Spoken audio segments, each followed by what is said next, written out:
নমস্কার বন্ধুরা, আজ আমি আপনাদের সামনে রবীন্দ্রনাথ ঠাকুরের লেখা একটি অত্যন্ত সুন্দর গল্প পাঠ করতে চলেছি। গল্পের নাম দেনা পাওনা।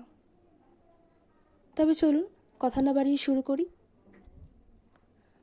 5 ছেলের পর যখন এক কন্যা জন্মিল, তখন বাপ মায়ে অনেক আদর করিয়া তাহার নাম রাখিলেন নিরুপমা। এ গোষ্ঠীতে এমন শৌখিন নাম ইতিপূর্বে কখনো শোনা যায় নাই। প্রায় ঠাকুর দেবতার নামই প্রচলিত ছিল। গণেশ, কার্তিক, পার্বতী তাহার উদাহরণ। এখন নিরুপমার বিবাহের প্রস্তাব চলিতেছে। তাহার পিতা রামসুন্দর মিত্র অনেক খোঁজ করেন, কিন্তু পাত্র কিছুতেই মনের মতন হয় না। অবশেষে মস্ত এক রায়বাহাদুরের ঘরের একমাত্র ছেলেকে সন্ধান করিয়া বাহির করিয়াছেন। উক্ত রায়বাহাদুরের পৈতৃক বিষয় আশায় যদিও অনেক হ্রাস হইয়াছে, কিন্তু বনেদি ঘর বটে। বরপক্ষ হইতে 10,000 টাকা পণ এবং বহুল দান সামগ্রী চাহিয়া বসিল।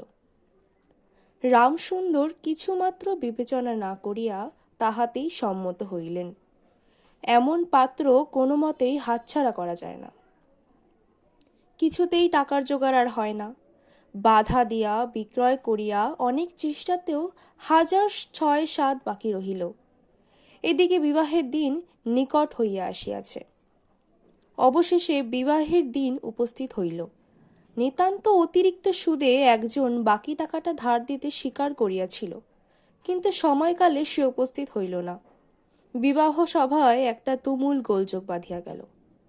রামসুন্দর আমাদের রায়বাহাদুরের হাতে পায়ে ধরিয়া বলিলেন, শুভ কার্য সম্পন্ন হইয়া যাক, আমি নিশ্চয়ই টাকার শোধ করিয়া দিব। রায়বাহাদুর বলিলেন, টাকা হাত না পাইলে বর সভাস্থ করা যাইবে না। এই দুর্ঘটনায় অন্তঃপুরে একটা কান্না পড়িয়া গেল। এই গুরুতর বিপদের যে মূল কারণ, সে চেলি পরিয়া, গহনা পরিয়া, কপালে চন্দন লেপিয়া চুপ করিয়া বসিয়া আছে। ভাবি শ্বশুরকুলের প্রতি যে তাহার খুব একটা ভক্তি কিংবা অনুরাগ জন্মিতেছে তাহা বলা যায় না। ইতিমধ্যে একধার সুবিধা হইল। বর সহসা তার পিতৃদেবের অবাধ্য হইয়া উঠিল।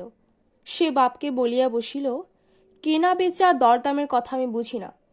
বিবাহ করিতে আসিয়াছি, বিবাহ করিয়াই যাইব। বাপ তাহাকে দেখিয়া বলিল, দেখেছেন মহাশয়, আজকালকার ছেলেদের ব্যবহার। 2-1 প্রবীণ লোক ছিল, তাহারা বলিল, শাস্ত্র শিক্ষা নীতিশিক্ষা একেবারে নাই। বর্তমান শিক্ষার বিষময় ফল নিজের সন্তানের মধ্যে প্রত্যক্ষ করিয়া রায়বাহাদুর হতোদ্যম হইয়া বসিয়া রহিলেন। বিবাহ এক প্রকার বিষণ্ণ নিরানন্দভাবে সম্পন্ন হইয়া গেল। শ্বশুর বাড়ি যাইবার সময় নিরুপমাকে বুকে টানিয়া লইয়া বাপ তার চোখের জল রাখিতে পারিলেন না। নীরু জিজ্ঞাসা করিল, তারা কি আর আমাকে আসতে দেবে না বাবা? রামসুন্দর বলিলেন, কেন আসতে দেবে না মা, আমি তোমাকে নিয়ে আসব।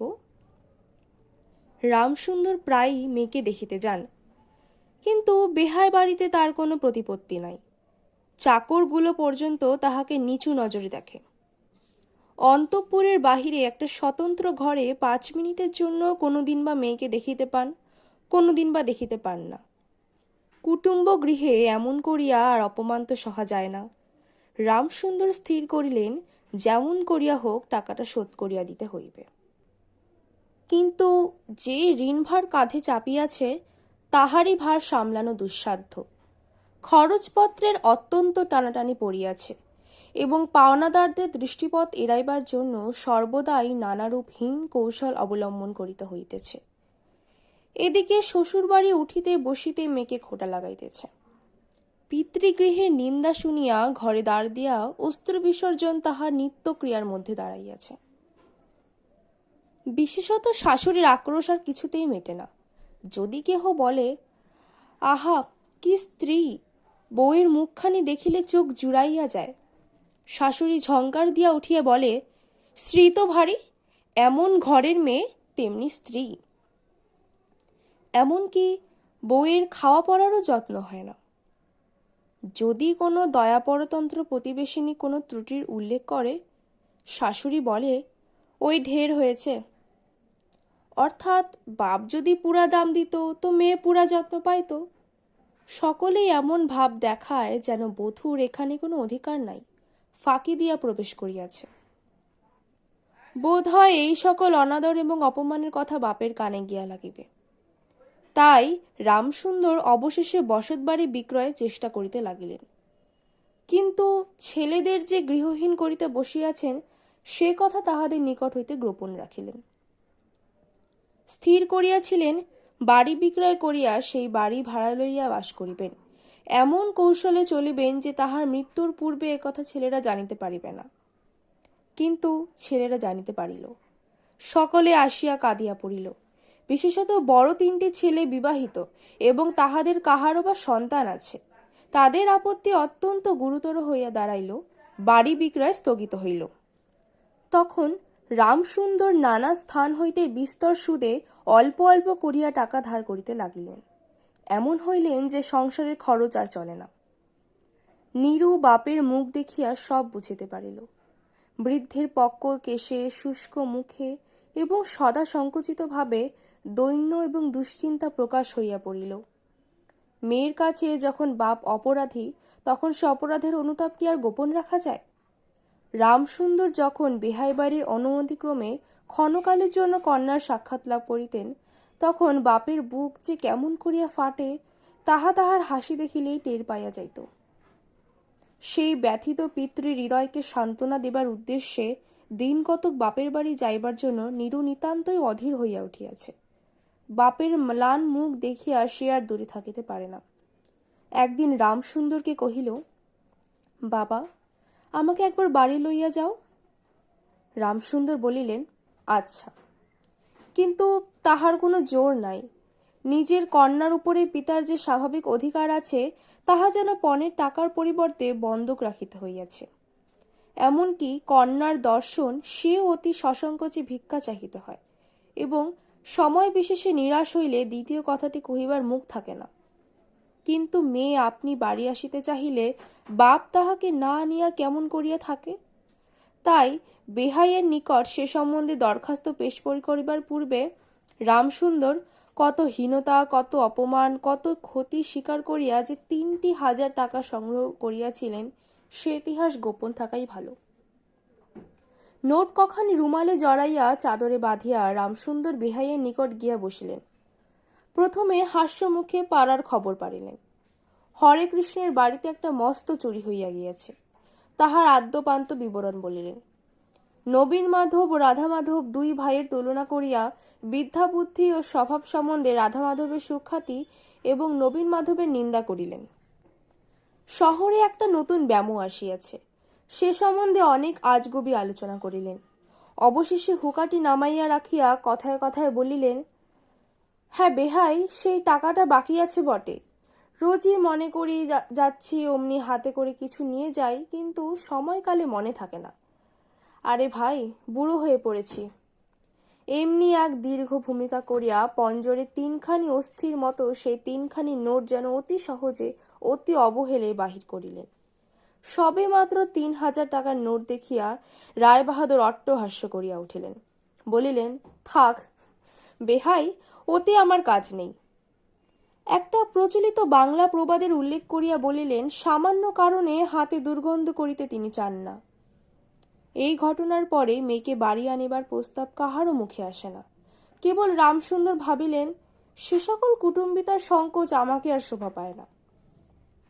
মর্মাহতভাবে অনেকক্ষণ চুপ করিয়া থাকিয়া অবশেষে মৃদুস্বরে কথাটা পারিলেন।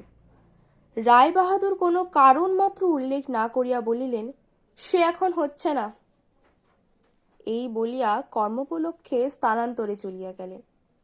রামসুন্দর মেয়ের কাছে মুখ না দেখাইয়া কম্পিত হস্তে কয়েকখানি নোট চাদরের প্রান্তে বাঁধিয়া বাড়ি ফিরিয়া গেলেন।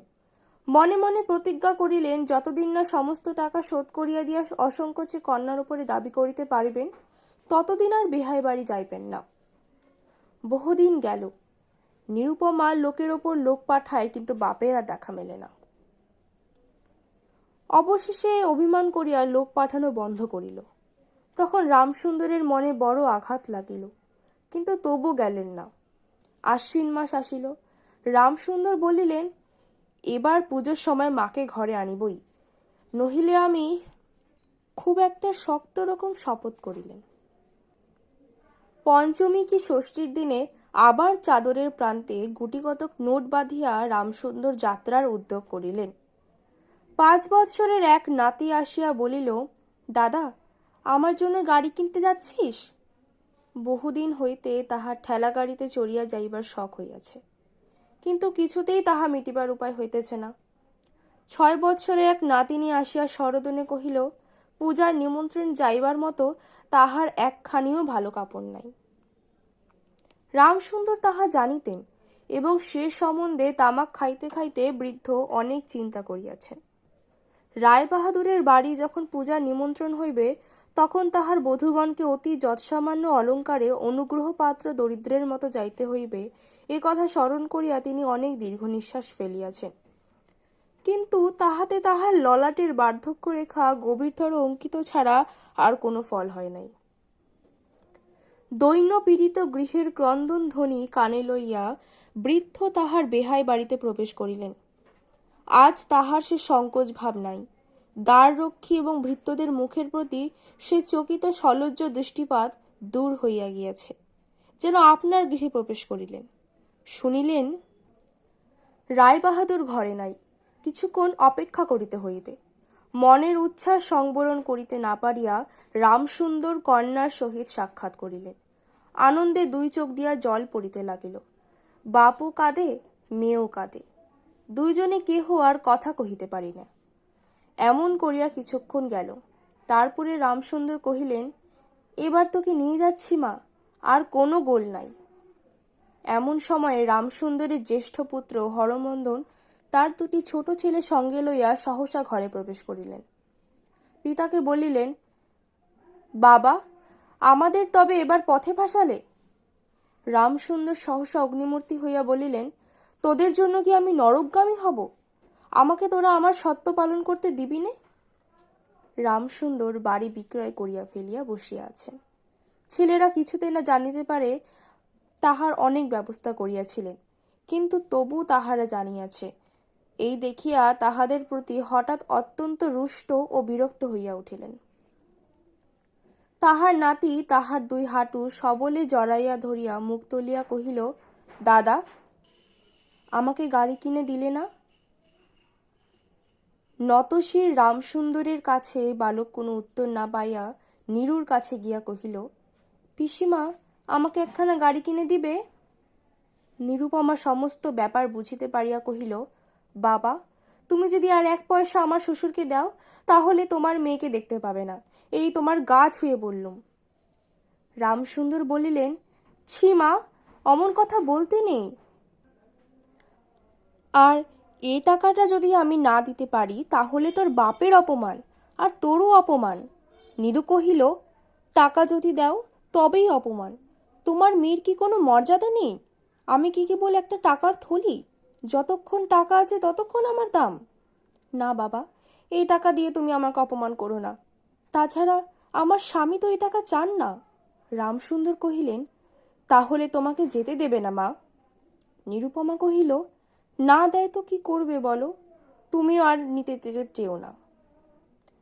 রামসুন্দর কম্পিত হস্তে নোট বাঁধা চাদরটি কাঁধে তুলিয়া আবার চোরের মতো সকলে দৃষ্টি এড়াইয়া বাড়ি ফিরিয়া গেলেন। কিন্তু রামসুন্দর এই যে টাকা আনিয়াছিলেন এবং কন্যার নিষেধে সেই টাকা না দিয়াই চলিয়া গিয়াছেন, সে কথা গোপন রহিল না। কোনো স্বভাব কৌতূহলী দ্বার লগ্ন কর্ণ দাসী নীরুর শাশুড়িকে এই খবর দিল। শুনিয়া তাহার আক্রোশের সীমা রহিল না। নিরুপমার পক্ষে তার শ্বশুর বাড়ি সরসজ্জা হইয়া উঠিল। এদিকে তাহার স্বামী বিবাহের অল্পদিন পরেই ডেপুটি ম্যাজিস্ট্রেট হইয়া দেশান্তরে চলিয়া গিয়াছে এবং পাছে সংসর্গ দোষে হীনতা শিক্ষা হয়, এই অজরে সম্প্রতি বাপের বাড়ির আত্মীয়দের সহিত নীরুর সাক্ষাৎকার সম্পূর্ণ নিষিদ্ধ হইয়াছে। এই সময়ে নীরুর একটা গুরুতর পীড়া হইল, কিন্তু সেজন্য তাহার শাশুড়িকে সম্পূর্ণ দোষ দেওয়া যায় না। শরীরের প্রতি সে অত্যন্ত অবহেলা করিত। কার্তিক মাসের হিমের সময় সমস্ত রাত মাথার দরজা খোলা, শীতের সময় গায়ে কাপড় নাই, আহারের নিয়ম নাই, দাসীরা যখন মাঝে মাঝে খাবার আনিতে ভুলিয়া যাইত, তখন যে তাহাদের একবার মুখ খুলিয়া স্মরণ করাইয়া দেওয়া, তাহাও সে করিত না। সে যে পরের ঘরে দাসদাসী এবং কর্তা গৃহিণীদের অনুগ্রহের উপর নির্ভর করিয়া বাস করিতেছে, এই সংস্কার তাহার মনে বদ্ধমূল হইতেছিল। কিন্তু এরূপ ভাবটাও শাশুড়ির সহ্য হইত না। যদি আহারের প্রতি বধূর কোনো অবহেলা দেখিতেন, তবে শাশুড়ি বলিতেন, নবাবের বাড়ির মেয়ে কি না, গরিবের ঘরের অন্ন ওর মুখে রোচে না। কখনো বা বলিতেন, দেখো না একবার ছিঁড়ি হচ্ছে, দেখো না, দিনে দিনে যেন পোড়া কাঠ হয়ে যাচ্ছে। রোগ যখন গুরুতর হইয়া উঠিল, তখন শাশুড়ি বলিলেন, ওর সমস্ত ন্যাকামি। অবশেষে একদিন নীরস সবিনয়ে শাশুড়িকে বলল, বাবাকে আর আমার ভাইদের একবার দেখব মা। শাশুড়ি বলিলেন, কেবল বাপের বাড়ি যাইবার ছল। কেহ বলিলে বিশ্বাস করিবে না, যেদিন সন্ধ্যার সময় নিরুশ্বাস উপস্থিত হইল, সেদিন প্রথম ডাক্তার দেখিল, এবং সেদিন ডাক্তারের দেখা শেষ হইল। বাড়ির বউ মরিয়াছে। খুব ধুম করিয়া অন্ত্যেষ্টিক্রিয়া সম্পন্ন হইল। প্রতিমা বিসর্জনের সমারোহ সম্বন্ধে জেলার মধ্যে রায়চৌধুরীর যেমন লোকবিখ্যাত প্রতিপত্তি আছে, বড় বউয়ের সৎকার সম্বন্ধে রায়বাহাদুরদের তেমনি একটা খ্যাতি রটিয়া গেল। এমন চন্দন কাষ্ঠের চিতা এ মুলুকে কেহ কখনো দেখে নাই। এমন ঘটা করিয়া শ্রাদ্ধ কেবল রায়বাহাদুরদের বাড়িতেই সম্ভব, এবং শোনা যায় ইহাতে তাহাদের কিঞ্চিত ঋণ হইয়াছিল। রামসুন্দরকে সান্ত্বনা দিবার সময় তাহার মেয়ের যে কিরূপ মহাসমারোহে মৃত্যু হইয়াছে, সকলেই তাহার বহুল বর্ণনা করিল। এদিকে ডেপুটি ম্যাজিস্ট্রেটের চিঠি আসিল।